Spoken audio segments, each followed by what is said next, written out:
Now this video is to teach you how to add backgrounds to your slides so that they can look a lot more appealing and a lot more eye-catching, and it just makes people want to see your slides a lot more. So let's go to design. So on this top ribbon here, go to design, and if you follow over to the right you can see format background. Now you can see there are some examples of different formats on here which you can just hover over. These are brilliant for presentations and quite useful to sort of quickly set them up, so you can see lots of different examples of them. However, we want to have a look at how to actually create our own. So format background, and on here you get different options. You can do a solid background where you can change the colour, so you can simply select the colour that you want and it will just put that colour on there for you. So more colours, and you can change it to whatever colour that you really want. Now if you went on to that colour and you needed eyedropper, the eyedropper is basically, it will take a colour from what the dropper sees. So you might have a colour on a picture that you want to replicate, or you might have another colour that's part of one of the boxes that you've put in. So there's lots of different uses for this eyedropper. So as you go across, whatever the end of the eyedropper is, that's the colour that will appear in the square box that follows it around. So if I obviously clicked on this one, it would select yellow. On this bit it even takes it from the window, so it takes it as a grey. So if I actually click there, it would change it to whatever background colour this is to put on my slide. So you need to be very careful about the background colours that you choose, because the text might not be visible.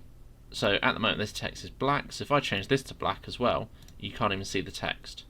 So you just need to be very careful about the colours that you're choosing.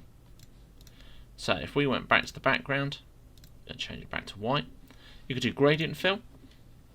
Gradient fills are really nice if you want something to look a bit like the sky. So if I selected this one here, so these are gradient stops basically is what they're called. So if you select that one, you can actually change the colour of that gradient stop. So I could make that one a dark blue. I can change this one to maybe a slightly lighter blue, and then this one, let's say an even lighter blue, until we get to this one, which actually I'm going to make white. And what that does is it gives us that gradient effect. Let's get rid of that text box so we can see it. It gives us that gradient effect, so it looks a little bit more like the sky. Now if you drag these, you can see that the gradient changes, and it gives it a gradient effect as you move them along. Now if you just wanted two gradients, for example, you can select that one because it's highlighted orange, we know that's been selected, and you just do remove, select that one, remove, and then you've only got two gradients. So you can drag these down and you can see how the gradient moves along. So you might want this to be quite blue and then this bit down here to be more of a white, and you could always insert a shape like so along the bottom, and it makes it look a little bit more like the ground. So I could change it to a slightly different colour. Let's try a slightly different one, maybe that kind of colour. So that's the outline, and then let's do shape fill. So you can see that you can kind of start building up different backgrounds and then adding shapes and objects over the top to give it that effect. So if we also had picture or texture, you can actually select pictures and textures that change it to give it different effects. So it all depends on what kind of effect and what you think is going to be suitable for your own work. You can insert a picture from a file, online pictures, or from icons, and that will simply just put the picture onto your presentation. Pattern fill, you can choose different patterns which give it different effects. So you can give it like a more of a brickwork effect, and you can change the foreground colour, so you can change the actual colour, and then you can choose the background. So you can create some interesting effects with that as well. So it is up to you what you want to create with this and what sort of effects you're going to use.